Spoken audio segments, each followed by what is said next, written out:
Imagina por un segundo que el mundo entero te dice que no tienes talento.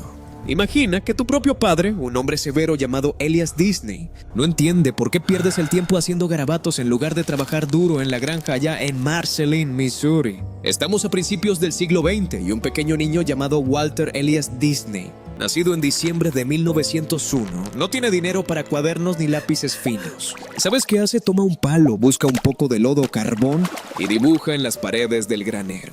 Ese niño, que buscaba escape en los animales del campo porque su realidad era dura y disciplinada, está a punto de cambiar la historia del entretenimiento para siempre.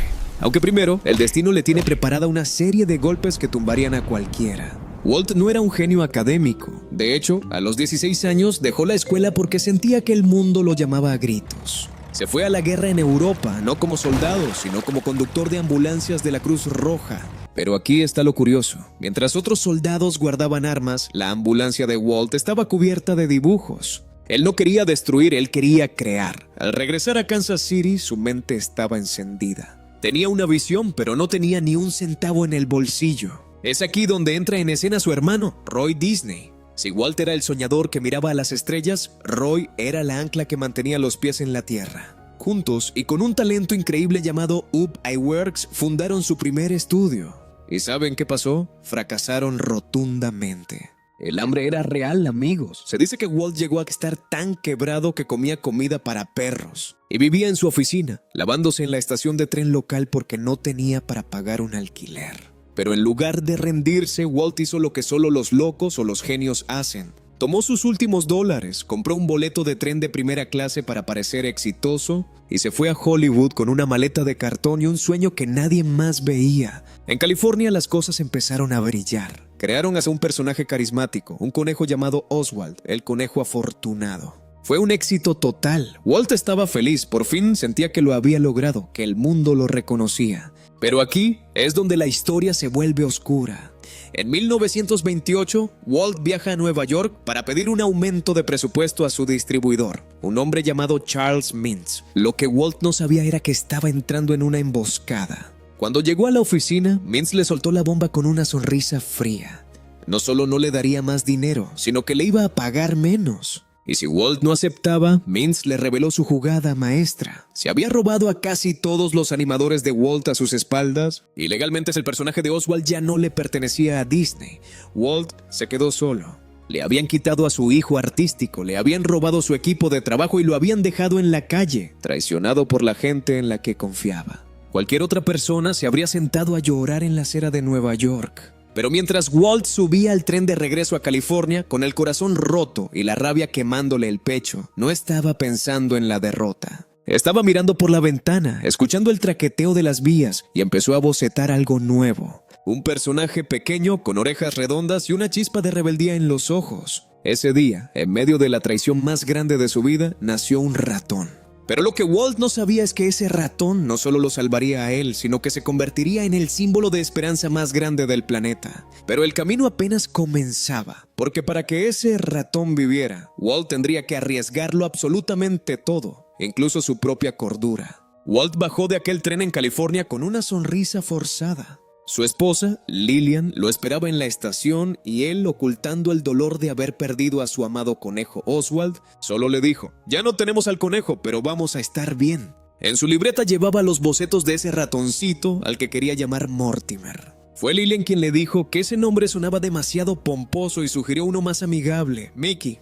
Pero no se equivoquen, el nacimiento de Mickey Mouse no fue un cuento de hadas. Al principio, nadie lo quería. Los exhibidores de cine decían que un ratón en pantalla solo asustaría a las mujeres y que era una idea ridícula. Walt produjo 2 cortometrajes mudos y nadie se los compró. Estaba de nuevo contra la pared, con las deudas respirándole en la nuca y el fantasma del fracaso de Kansas City burlándose de él.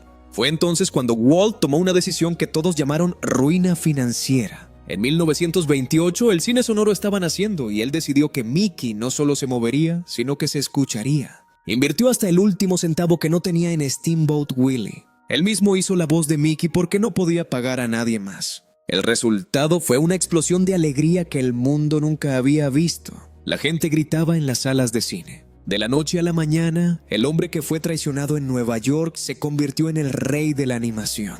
Pero Walt Disney no era un hombre que se conformaba con el dinero o la fama fácil. Él tenía un hambre de perfección que empezaba a asustar a su hermano Roy. Walt ya no quería solo cortometrajes de unos minutos. Él quería hacer algo que nadie en la historia de la humanidad había intentado. Un largometraje animado de 1 hora y media. Estamos hablando de mediados de la década de 1930. La industria de Hollywood se reía de él. Los periódicos titularon el proyecto como la locura de Disney. Decían que los adultos no aguantarían ver dibujos animados tanto tiempo, que les dolerían los ojos por los colores brillantes y que Walt terminaría en la ruina total. Y honestamente estuvieron a punto de tener razón.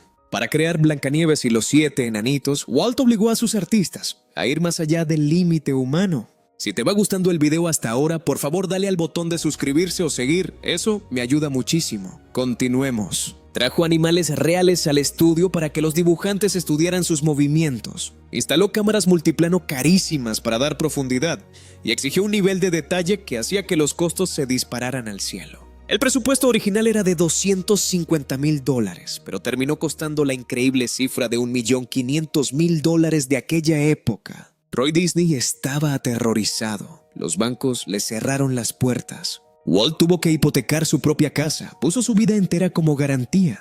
Hubo momentos en que el estudio no tenía ni para pagar la luz. Sus empleados estaban agotados, la presión era asfixiante y la incertidumbre drenaba la energía de todos. Walt estaba apostando el futuro de su familia, el de su hermano y el de cientos de trabajadores en una película sobre una princesa y unos mineros que muchos consideraban una tontería infantil. Si Blancanieves fallaba, Disney desaparecía para siempre. No habría parques, no habría castillos, no habría legado. Solo sería el recuerdo de un hombre que soñó demasiado alto y se quemó las alas. Llegó la noche del estreno en diciembre de 1937 en el Carthay Circle Theater.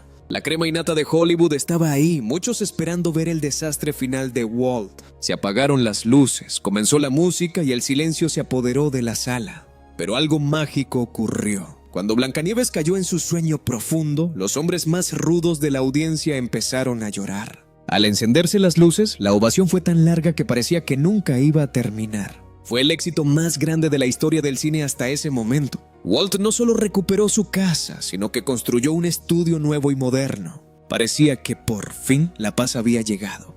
Pero lo que Walt no sabía era que el éxito atrae sombras y que pronto se enfrentaría a una guerra interna que le rompería el corazón de una manera que ningún banco pudo hacer. Después del éxito masivo de Blancanieves, Walt Disney era visto como un mago. Pero la magia tiene un precio, y el estudio se había convertido en una fábrica de presión absoluta. Walt, en su búsqueda enfermiza por la perfección, se volvió un jefe extremadamente exigente. No era un hombre de abrazos, era un hombre de resultados. Si un dibujo no era perfecto, lo tiraba a la basura sin mirar atrás. A principios de la década de 1940, mientras el mundo empezaba a arder por la Segunda Guerra Mundial, el estudio de Disney vivía su propia batalla interna. Muchos de sus animadores, los mismos que habían pasado noches sin dormir para salvar la empresa, sentían que Walt se llevaba toda la gloria mientras ellos ganaban sueldos mediocres y no recibían el crédito que merecían. La tensión explotó en 1941. Los trabajadores se declararon en huelga.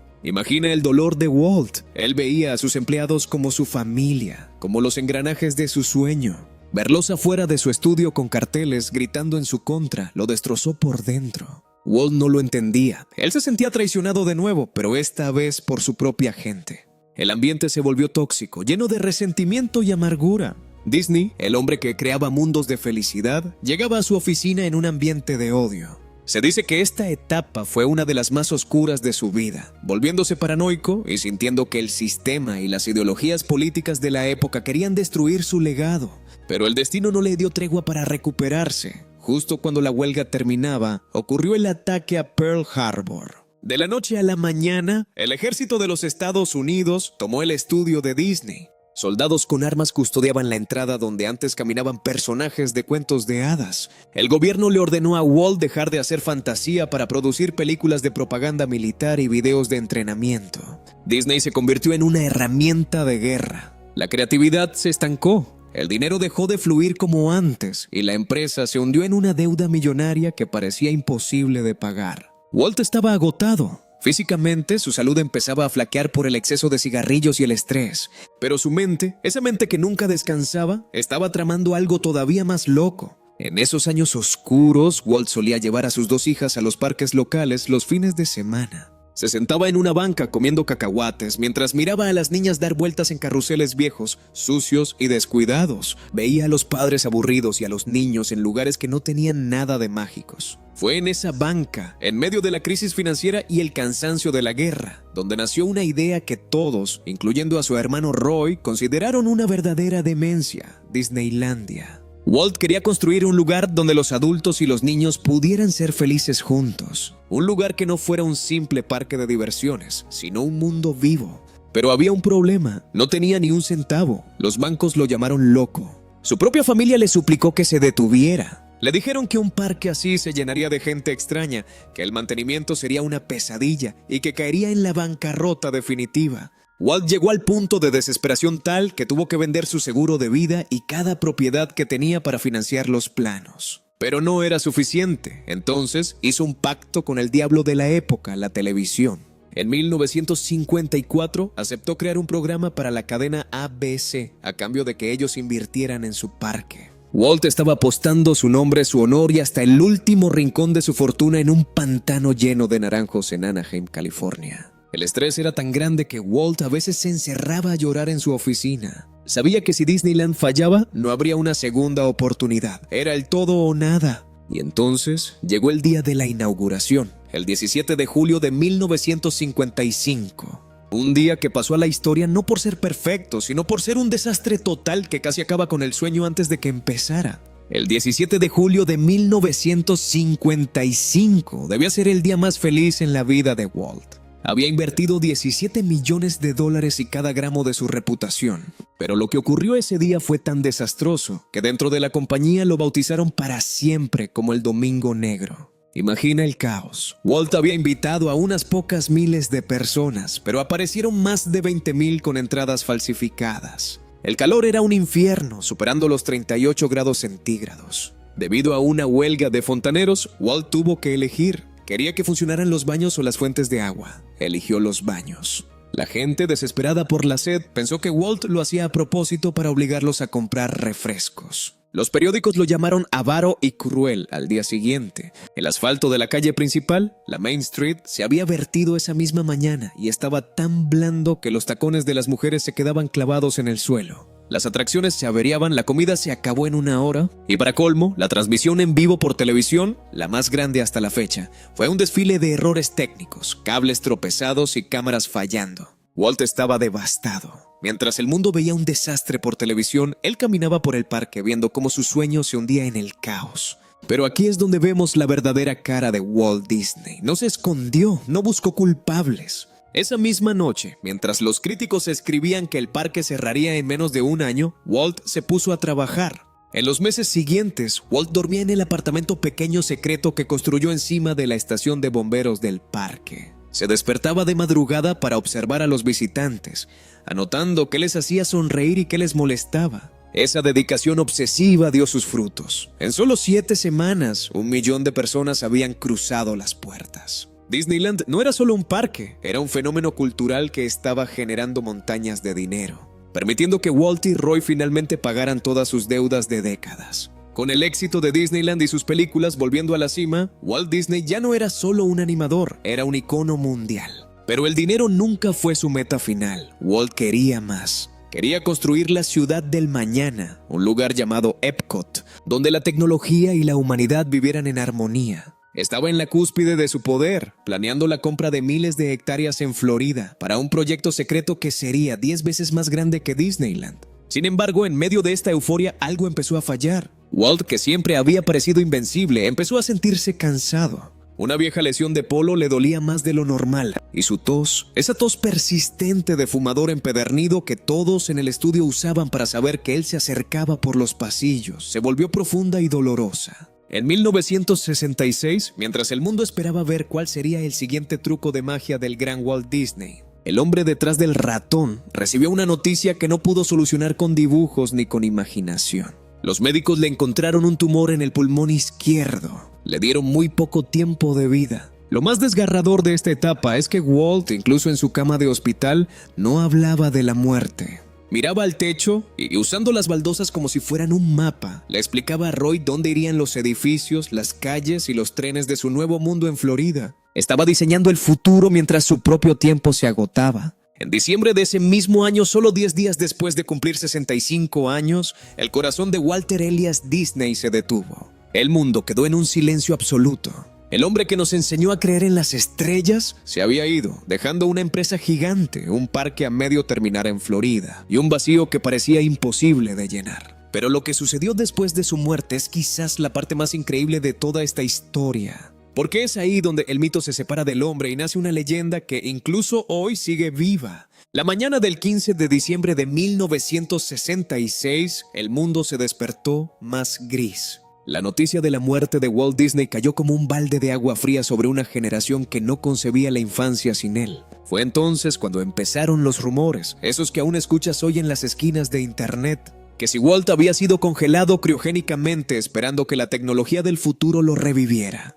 Pero la verdad es mucho más humana y a la vez más poderosa. No hubo cápsulas de hielo, hubo cenizas y un dolor profundo en un hombre que se quedó solo para cargar el peso de un imperio. Su hermano Roy Disney. Roy estaba listo para retirarse, estaba cansado y viejo. Pero cuando Walt murió, Roy entendió que no podía dejar que el último sueño de su hermano muriera con él. Pospuso su jubilación y dedicó cada aliento de sus últimos años a terminar el proyecto de Florida. En octubre de 1971, cuando llegó el momento de inaugurar el parque, Roy hizo algo que nos pone la piel de gallina a todos. Insistió en que el lugar no se llamara simplemente Disneyland Florida, sino Walt Disney World. Él quería que todos supieran que ese reino era de su hermano. Se dice que en el día de la inauguración alguien le dijo a Roy, qué lástima que Walt no pudo ver esto. A lo que Roy respondió con una sonrisa sabia, te equivocas. Él lo vio primero, por eso es que ahora nosotros podemos verlo. Apenas 3 meses después de cumplir su promesa y honrar a su hermano, Roy también falleció. Los dos pilares se habían ido.